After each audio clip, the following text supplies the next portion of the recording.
fawaswasa. Fa idza sami'al iqamah dhahaba hatta la yasma'a sautahu. Fa idza sakata raja'a fawaswasa. Setan itu, kata Nabi sallallahu alaihi wasallam, ketika mendengar azan untuk sholat, seruan untuk sholat, maka dia akan lari sambil mengeluarkan kentut. Dia lari sambil mengeluarkan kentut agar tidak mendengar azan. Jadi kentut setan itu menghalangi agar tidak mendengar azan.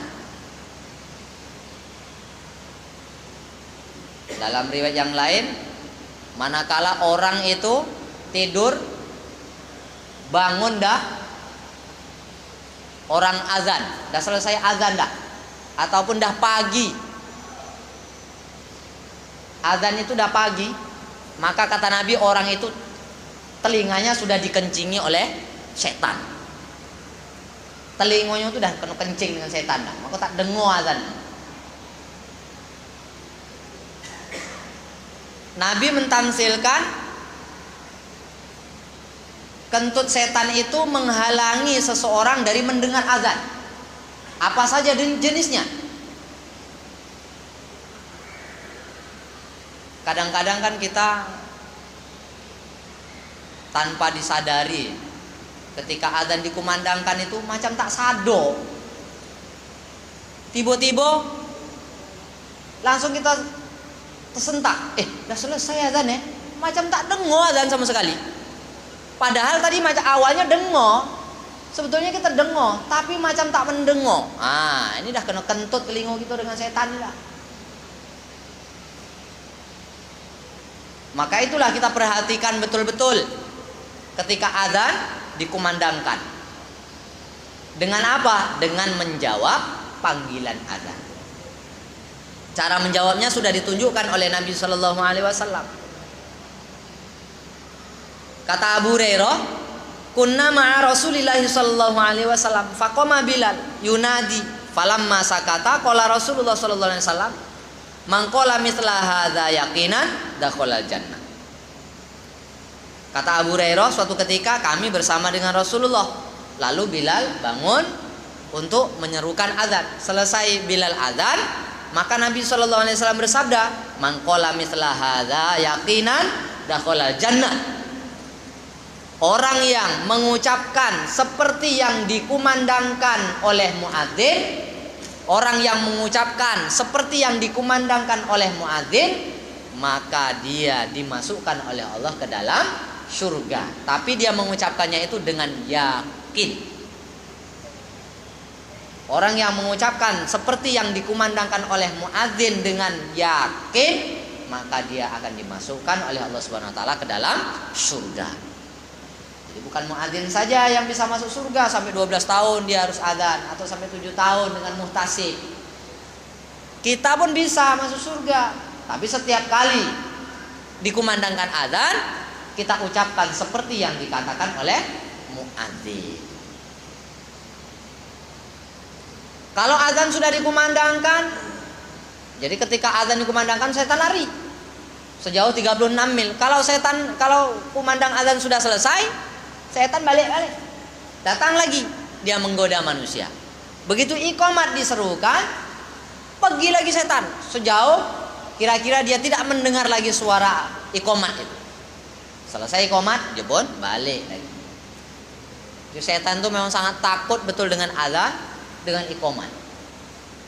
Maka itulah salah satu penyakit umat ini, payah azan. Macam-macam lah alasannya. Serak suaraku, kan? Macam-macam lah. Aku menggeletok suruh azan. Kang aku azan lantak orang tak ada pula datang. Sudah aku jadi imam. Macam-macam lah ditakuti oleh setan agar tidak dikumandangkan azan. Padahal bukan rugi. Sekalipun dia sudah azan, tengok orang tak ada datang, terus dia komat. Bukan tak ada untungnya, ada untungnya. Nanti hadis itu saya sampaikan insya Allah kalau sampai waktunya. Kalau cukup waktunya insya Allah. Jadi kita lanjutkan dulu menjawab azannya. Jadi kata Nabi, orang yang mendengar azan kemudian dia menjawab seperti mana yang dikumandangkan oleh muadzin, maka dia akan dimasukkan oleh Allah Subhanahu wa taala ke dalam surga. Di dalam riwayat yang lain diterangkan lagi bahwasanya an Abi Umamah fa'adzana al-muadzin faqala Allahu akbar fakabbarat natain faqala asyhadu an la ilaha illallah fatashahhadat natain faqala asyhadu anna muhammadar rasulullah fatashahhadat natain summa qala haddatsani hakadza Muawiyah an qauli Rasulillah sallallahu alaihi wasallam.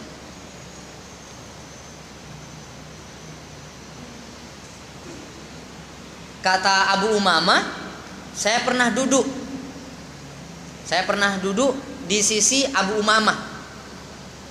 Saya pernah duduk bersama dengan Abu Umamah yang mengatakan ini adalah mujammi. Saya pernah duduk bersama dengan Abu Umamah. Ketika duduk, maka seorang muadzin telah mengumandangkan azannya dengan mengatakan Allahu akbar, Allahu akbar. Maka Abu Umamah pun menjawab azannya itu dengan Allahu akbar, Allahu akbar. Kemudian muadzin menyerukan lagi Allahu akbar, Allahu akbar. Maka Abu Umamah pun menjawabnya dengan Allahu akbar, Allahu akbar. Ketika sampai pada lafaz asyhadu alla ilaha illallah, dia pun menjawab dengan asyhadu alla ilaha illallah. Ketika sampai pada asyhadu anna muhammadar rasulullah, dia pun menjawab dengan asyhadu anna muhammadar rasulullah. Kata Abu Umamah, sesungguhnya aku mendengar bahwasanya Muawiyah bercerita kepadaku Nabi Shallallahu Alaihi Wasallam telah menyampaikan perkara itu seperti ini. Jadi kata Muawiyah, saya mendengar Nabi menjawab azan dari seruan muadzin itu seperti yang diucapkan oleh Abu Umamah tadi. Di lain riwayat diceritakan lagi bahwasanya idz adzana muazzinuhu faqala Muawiyah kama qala al-muazzin hatta idza qala hayya 'alas shalah qala la haula wala quwata illa billah falamma qala hayya 'alal falah qala la haula wala quwata illa billah wa qala ba'da dzalika ma qala al-muazzin tsumma qala sami'tu Rasulullah sallallahu alaihi wasallam yaqulu mithla dzalik. Jadi ketika muadzin mengumandangkan azannya, maka Muawiyah menjawab seruan muadzin itu dengan seperti yang dikatakan oleh muadzin. Ketika sampai hayya 'alas shalah, maka Muawiyah mengatakan la haula wala quwata illa billah. Ketika sampai pada hayya 'alal falah, maka Muawiyah mengatakan la haula wala quwata illa billah. Dan mengatakan setelah hayya 'alas shalah itu seperti yang dikatakan kembali oleh muadzin. Ketika muadzin mengatakan Allahu akbar, maka dia pun mengatakan Allahu akbar, Allahu akbar. Ketika mengatakan la ilaha illallah, dia pun mengatakan la ilaha illallah. Kata Muawiyah, saya mendengar Rasulullah sallallahu alaihi wasallam mengatakan seperti itu.